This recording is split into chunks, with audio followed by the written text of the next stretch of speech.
మనం ఈరోజు ఈ కార్యక్రమం రాష్ట్ర ప్రభుత్వం మొత్తం మనం ఈరోజు కార్యక్రమం ఎందుకు ఏర్పాటు చేసుకుంటున్నామంటే రాష్ట్ర వ్యాప్తంగా ప్రభుత్వము 100 రోజులు ఏర్పడినందువల్ల ఇది మంచి ప్రభుత్వం.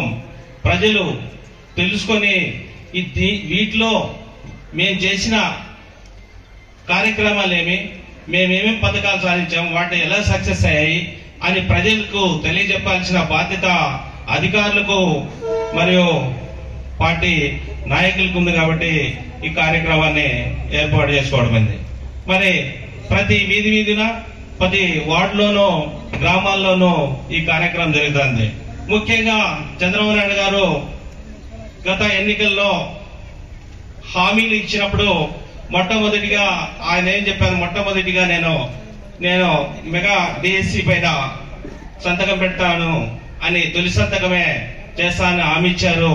ఆ విధంగానే 16,437 ఉపాధ్యాయ పోస్టుల్ని భర్తీకి నోటిఫికేషన్ జారీ చేశారు, మొట్టమొదటి సంతకం. మరి ఇంకా అన్నా క్యాంటీన్లు ఏర్పాటు చేస్తున్నారు వరుసగా రాష్ట్ర వ్యాప్తంగా. ఆ విధంగానే అన్నా క్యాంటీన్లు కూడా స్టార్ట్ అవుతూ వస్తున్నాయి. ఇప్పుడు దాదాపు 170 అన్నా క్యాంటీన్లు ప్రారంభించినారు. మరి ఇంకొకటి ముఖ్యమైనది, సాధ్యమైనంత వరకు ప్రతి ఒక్కరికి కొద్దిగా వాటిలో అవగాహన ఉండకపోవచ్చు, ల్యాండ్ టైటిలింగ్ యాక్ట్. ఈ ల్యాండ్ టైటిలింగ్ యాక్ట్ గత ప్రభుత్వంలో జగన్ ఉన్నప్పుడు ఏర్పాటు చేశారు. జగన్ ప్రభుత్వంలో వైసీపీ గవర్నమెంట్ ఈ ల్యాండ్ టైటిలింగ్ యాక్ట్ అంటే మన ఆస్తులపైన వాళ్ళకి అజమాయిషి, మన ఆస్తుల్ని కోర్టుకు వెళ్లకుండా వారే ఒక అధికారులు ఏర్పాటు చేసి నీ ఆస్తుల్ని వారు చెప్పిన వారితో, ఈ రోజు నువ్వు పొలం చేసుకుంటున్నట్లయితే నీ పొలము ఏదో రూపంలో వాళ్ళు పెట్టిన అధికారులే ఉంటారు కాబట్టి ఆ అధికారుల ద్వారా వాళ్ళు నీ పొలాన్ని రాయించుకున్నట్లయితే ఆ ఆస్తి వాళ్ళ పని ఏమైతే రూల్ ప్రకారం ఉంటుందో ఆ ప్రకారంగానే వాళ్ళకి ఆస్తి చెందుతుంది. అది రికార్డులో ఎక్కినట్టయితే ఆ విధంగానే ఉంటుంది. అలాంటి ఆస్తిని మరి నిజమైన టైటిల్ దారుడు కోల్పోవాల్సి వస్తుంది. కాబట్టి ఆ స్థితిని చంద్రబాబు నాయుడు గారి గ్రహించి ల్యాండ్ టైటిలింగ్ యాక్ట్ ని నేను ప్రభుత్వం వస్తానే రద్దు చేస్తానని చెప్పి భారీగా ప్రజల్లో తీసుకొచ్చారు. ఈ తీసుకురావడం వల్ల ల్యాండ్ టైటిలింగ్ యాక్ట్ రద్దు చేస్తాన వల్ల చాలా మంది వ్యవసాయదారులు, ప్రజలు, పట్టణ ప్రజలు కూడా వీరంతా కొద్దిగా ఆ ల్యాండ్ టైటిలింగ్ యాక్ట్ కి భయపడి తెలుగుదేశం పార్టీ మొగ్గు చూపి చంద్రబాబు నాయుడికి దాదాపు ప్రభుత్వం 164 సీట్లు ఇచ్చారు. కూటమికి దాదాపు 164 సీట్లు అంటే మన దేశంలో చాలా తక్కువ రాష్ట్రాలు మాత్రమే వచ్చింది.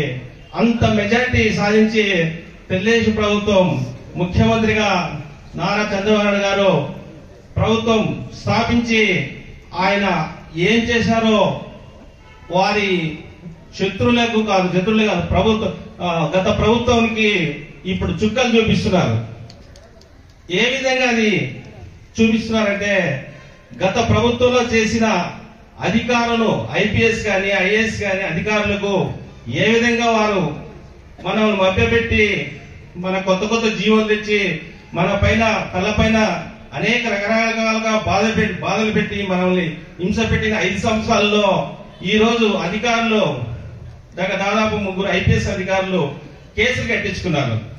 మరి దాదాపు 16 మంది ఐపీఎస్లు ఒకటే చోట డీజీపీ ఆఫీస్ లో ప్రతిరోజు కార్యాలయంలో తిరగాలని చెప్పి మన డీజీపీ గారు తెలియజేశారు. ఇలా ప్రతి ఒక్కరికి చట్ట ప్రకారంగానే చంద్రబాబు నాయుడు గారు చెప్తూ ఉంటారు, చట్ట ప్రకారమే న్యాయంగా శిక్షిద్దాం, మనం ఎవరి జోలికి వెళ్ళొద్దు, కొట్టేయొద్దు, తిట్టేయద్దు, చట్ట ప్రకారమే. ఇప్పుడు తిరుమలలో మన లడ్డులో రకరకాల అంటే నెయ్యిలో ఇది అంటే ఇవి జంతు అవశేషాలు వాటిని నెయ్యి పదార్థాలు కలిపి అవి చేయడం వల్ల ఏమవుతుంది చెప్పండి? మన మతస్థుల్ని దాదాపు హిందూ మతస్థుల్ని కానీ ఏ మతస్థులైనా మనం వారిని ఇబ్బంది పెట్టి మనోభావాలు దెబ్బతీసే విధంగా ఆ పంది కొవ్వు కానీ కొన్ని ఉన్నాయని చెప్పి నిర్ధారణ చేసి ఈఓ గారు నిర్ధారణకి ఇచ్చి సర్టిఫికేట్ ఇచ్చారు. అది ఫోరెన్సిక్ ల్యాబ్ లో కూడా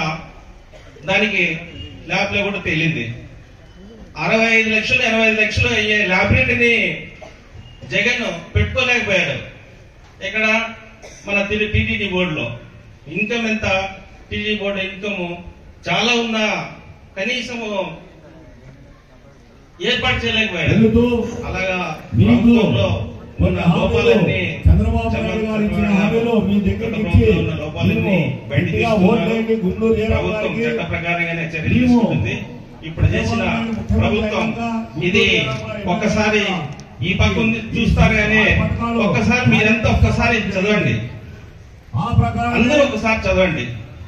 ఇంటికి తీసుకొని పోయిన పేపరు ఒకసారి చదవండి, అందరికీ తెలుస్తుంది మనం ఏం చేసినాం, చంద్రబాబు గారు ఏం చేస్తున్నారు. వరదల్లో చిన్న పిల్లోడు బాగా కష్టపడుతున్నాడు.